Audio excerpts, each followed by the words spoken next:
నమస్తే welcome to my channel kitchen queen by Juhi. Hello friends, మీరందరూ ఎలా ఉన్నారు? నేనైతే బాగున్నాను. ఐ హోప్ మీరందరూ కూడా చాలా బాగానే ఉంటారు.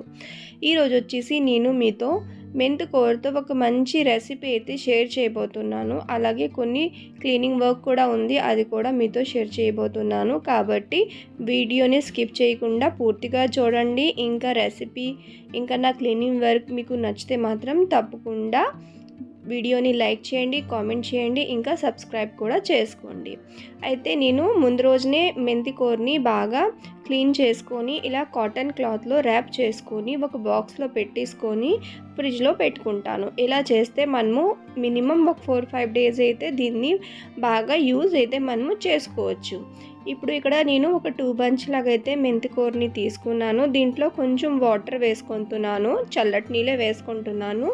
వేసుకొని కొంచెం సాల్ట్ వేసుకొని ఒక 2-3 మినిట్స్ ఏమో నేను దీన్ని నానబెట్టుకుంటాను. ఇలా చేసుకుంటే దీంట్లో ఉన్న మట్టి ఇవన్నీ ఉంటావు కదా, అవైతే పోతుంది. ఇంకా ఈ మెంతికూరని నేను ఇలాగా కాబూలీ చనా ఉంటుంది కదా, దీని కాంబినేషన్ తోటి అయితే నేను రెసిపీ రెడీ చేస్తున్నాను. కాబట్టి కాబూలీ చనాని నేను తీసుకున్నాను. దాంట్లో నేను ఒక ఇలాచి ఇంకా 2-3 లవంగాన్ని కూడా వేసుకొని ఇలా సాఫ్ట్ అయ్యే వరకు బాయిల్ చేసుకున్నాను.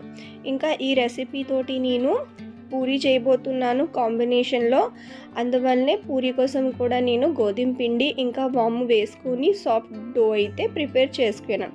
అంతే సాఫ్ట్, అంతే మరీ సాఫ్ట్ కాదు. మనము పూరీ కోసం కొంచెం టైట్ అయితే మనము డో ప్రిపేర్ చేసుకోవాలి. ఇప్పుడు ఈ కర్రీ కోసం నేను టమాటా, ఆనియన్, కొంచెం అల్లం, చెనమక అల్లం, ఇంకా ఒక 10-12 తెల్లుల్లిపాయ రెబ్బలు అయితే ఇలా తీసుకున్నాను. దాన్ని మిక్సీ జార్లో అయితే వేసుకొని బాగా అయితే నేను ఇక్కడ పేస్ట్ చేసుకుంటాను. ఇప్పుడు మనము కాబూలీ చనాతోటి చోలే చేసుకుంటాము, లేకపోతే ఇంకా బోల్డానే చేసుకుంటాం. కానీ ఇలాగా పచ్చి మెంతికూరతో అయితే ఇప్పుడు మనము రెసిపీ చేయలేదు కదా, కాబట్టి ఇలా కూడా ట్రై చేయండి, చాలా బాగుంటుంది. ఇప్పుడు కడాయి పెట్టుకొని ఒక 2-3 స్పూన్ ఆయిల్ వేసుకొని ఒక దాల్చినీ చెక్క, ఒక బిర్యానీ ఆకు, ఒక మరాఠీ ముగ్గ, కొంచెం జీలకర్ర, ఇంకా కొంచెం సరసో, ఇంకా కొంచెం పసుపు వేసుకుందాము. వేసుకున్న తర్వాత ఇప్పుడు మనం ముందుగా పేస్ట్ రెడీ చేసుకున్నాం కదా, అల్లం, తెల్లుల్లిపాయ, ఇంకా టమాటా, ఇంకా ఉల్లిపాయది, ఆ పేస్ట్ని అయితే దీంట్లో వేసుకోవాలి. వేసుకొని దీన్ని బాగా అయితే మనము పచ్చి వాసన పోయే వరకు అయితే దీన్ని కుక్ చేసుకుందాం. అయితే ఇప్పుడు దీంట్లో నేను రెడ్ చిల్లీ పౌడర్ 1 స్పూన్ వేసుకున్నాను, 1 స్పూన్ ధనియా పౌడర్ వేసుకున్నాను, ఇంకా 1/2 టీ స్పూన్ ఇక్కడ నేను జీలకర్ర పౌడర్ వేసుకున్నాను. బస్ అంతే, దీని తప్ప నేను ఇంకే మసాలా కూడా దీంట్లో అయితే వేయను. ఇప్పుడు ఇవన్నీ వేసుకొని కొంచెం దీన్ని బాగా కలిపేసుకొని లో టు మీడియం ఫ్లేమ్లో అయితే ఈ పేస్ట్ పచ్చివాసన పోయే వరకు అయితే మనము కుక్ చేసుకుందాం. ఈలోపేమో మెంతికూరని కూడా నేను బాగా వాష్ చేసుకొని ఫైన్ చాప్ చేసుకున్నాను. ఇంకా ఈ కాబూలీ చనాన్ని కూడా కొంచెం నేను మ్యాషర్తో మ్యాష్ చేసుకున్నాను. అంతే, మొత్తం పేస్ట్ చేసేయకూడదు, కొంచెం అంతే మ్యాష్ చేసుకుంటే బాగుంటుంది. పిల్లలు కొన్నిసార్లు తినరు కదా, అలాంటప్పుడు మనం ఇలా మ్యాష్ చేసుకుంటే వాళ్ళు నీట్గా తినేస్తారు. ఇదోటి ఇప్పుడైతే ఇక్కడ ఈ టమాటా పేస్ట్ కూడా బాగా ఫ్రై అయిపోయింది. ఇప్పుడు దీంట్లో మనము కట్ చేసుకున్న మెంతికూరని కూడా వేసుకుందాం.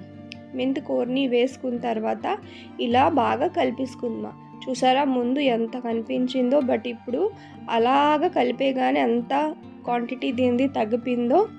ఇప్పుడు దీన్ని కూడా మనము కలిపేసి మూత పెట్టేసి ఒక లో టు మీడియం ఫ్లేమ్లో మనము కుక్ చేసుకుందాం. ఇంకా ఇప్పుడు ఇక్కడ నేను లంచ్ కోసం కూడా జీరా రైస్ అయితే చేసుకుంటున్నాను. ఈ కర్రీతోటి అయితే జీరా రైస్ కాంబినేషన్ చాలా బాగుంటుంది. అయితే ఒక స్పూన్ నేను నెయ్యి వేసుకున్నాను, దాంట్లో ఒక బిర్యానీ ఆకు వేసుకున్నాను, ఇంకా 1.5 టీ స్పూన్ జీరా వేసుకున్నాను. వేసుకొని ఒకసారి బాగా కలిపేసుకుంటాను. దీంట్లో ఇప్పుడు నేను రైస్ వేసుకుంటున్నాను. ఇది నార్మల్ రైసేని మనం రెగ్యులర్ ఏది యూస్ చేస్తుంటాం అదే ఇది. దీన్ని కూడా బాగా కడిగేసి పక్కన పెట్టేసుకున్నాను. ఇప్పుడు దీన్ని కూడా దీంట్లో వేసుకొని జస్ట్ ఒక 1 మినిట్ వరకు కానీ మనము ఈ నెయ్యిలో కొంచెం దీన్ని ఫ్రై చేసుకుంటే జీరా రైస్ టేస్ట్ అయితే చాలా బాగుంటుంది. అయితే ఇప్పుడు చెప్పాను కదా, నాకు బోల్ క్లీనింగ్ వర్క్ ఉన్నది అనేసి, అందువల్లనే బ్రేక్ఫాస్ట్ లంచ్ 2 నేను ఒకేసారి అయితే ప్రిపేర్ చేసుకుంటున్నాను.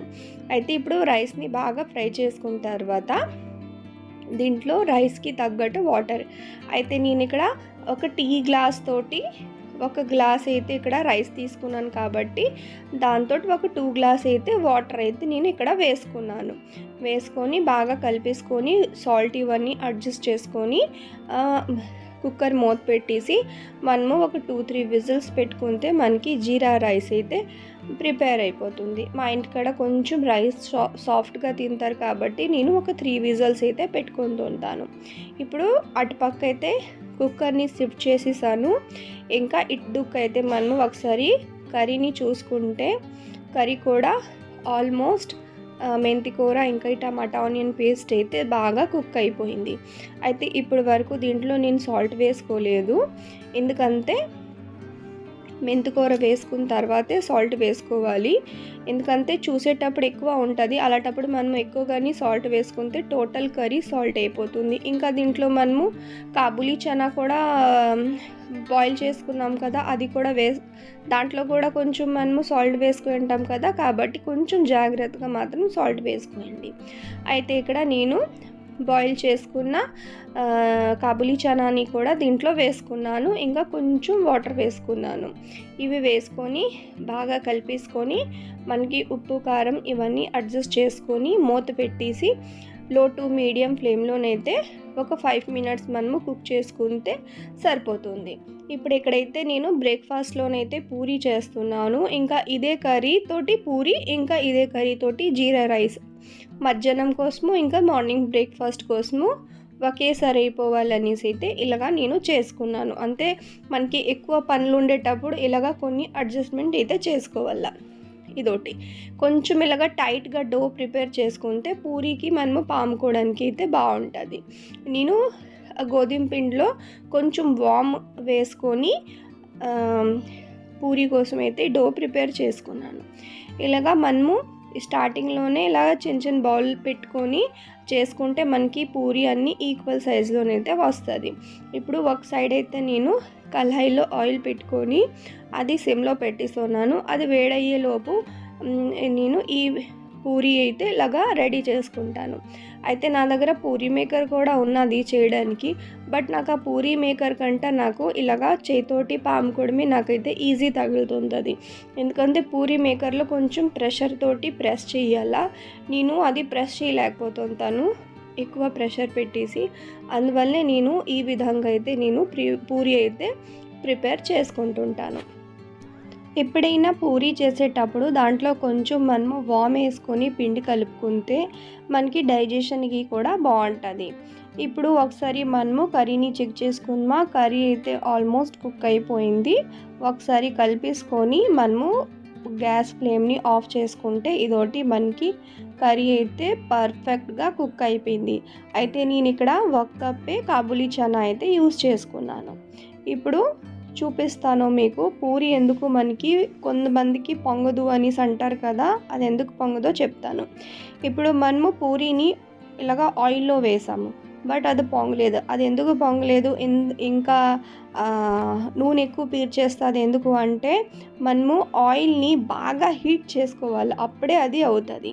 ఇప్పుడు చూసారా, ఫస్ట్ పూరీని నేను సిమ్లో ఫ్రై చేసుకున్నాను కాబట్టి అది అలాగా అప్పడంలాగా అయిపోయింది. ఇప్పుడు చూసారా, ఇది సెకండ్ పూరీని నేను ఫుల్ ఫ్లేమ్లోన ఫ్రై చేసుకుంటున్నాను కాబట్టి చూసారా, ఇది బలూన్ లాగా పొంగింది. అదే అన్నమాట, మనము పూరీని ఎక్కువ లావుగా కూడా ఒత్తుకోకూడదు, అలాగనేసి మరీ పల్చంగా కూడా పాముకోకూడదు, మీడియంగా ఉండాలి. మరీ పల్చం కాకుండా మరీ లావుగా కాకుండా. ఇంకా రెండోది ఇంకేంటంటే మనము ఎప్పుడు కూడా పూరీని ఫ్రై చేసేటప్పుడు ఆయిల్ ఎప్పుడు హీట్గానే ఉంచుకోవాలి అన్నమాట, బాగా హీట్గా ఉండాలి. గ్యాస్ ఫ్లేమ్ని ఫుల్ ఫ్లేమ్లోనే ఉంచాలి, అప్పుడే మనకి పూరీలు పర్ఫెక్ట్గా పొంగుతుంది. మనము పూరీ కలిపేటప్పుడు దాంట్లో ఆయిల్ వేసుకోవడము, లేకపోతే పాలు వేసుకోవడము, వేడి నీళ్ళు కలుపుకోవడము, లేకపోతే గంటలు నానబెట్టుకోవడము, అలాగైతే మనకి ఎటువంటి అవసరం లేదు. మనము ఎప్పుడైనా పూరీ కోసం డో ప్రిపేర్ చేసేటప్పుడు కొంచెం హార్డ్గా ప్రిపేర్ చేసుకోవాలి. దాంట్లో కొంచెం వామ్ వేసుకుంటే డైజెషన్కి మంచిది. ఇంకా మీరు గోధుమ పిండి చక్కగా ఉప్పు ఇంకా వామ్ వేసుకొని కలిపేసుకొని అటు పక్క మీరు ఒక సైడ్న కర్రీ రెడీ చేసుకుంటే ఈలోపైతే గోధుమ పిండి బాగా నానిపోతుంది.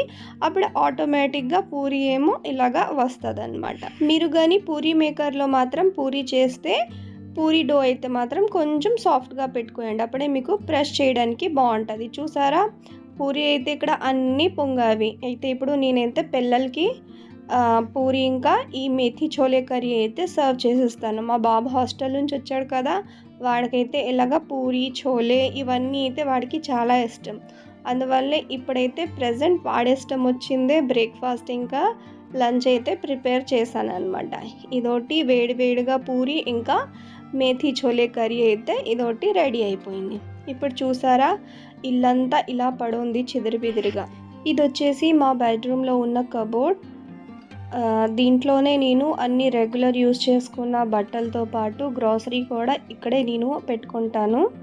ఎందుకంటే టోటల్ మా ఇంట్లో ఉండేది ఇది ఒకటే. దీంట్లోనే నేను బుక్స్ ఇవన్నీ కూడా పెట్టుకుంటుంటాను. అయితే బాబు హాస్టల్ నుంచి వచ్చాడు కదా, వాడిదైతే బోల్డ్ అని బట్టలు ఇవన్నీ క్లీన్ చేశాను. అవన్నీ సగం ఇస్త్రీకి ఇచ్చేసాను. ఇంకా ఇవన్నీ అయితే నేను ఆర్గనైజ్ చేస్తున్నాను. దాంతోపాటు నాకు చెప్పాను కదా, ఈ మధ్యనంతా నాకు హెల్త్ కూడా బాగాలేకపోయాను. దానివల్ల అయితే నేను ఇలాగ డీప్ క్లీనింగ్ కూడా చేసుకోలేదు. అందువల్ల ప్రజెంట్ ఇప్పుడు నేను కొంచెం అయితే క్లీనింగ్ అయితే స్టార్ట్ చేస్తున్నాను.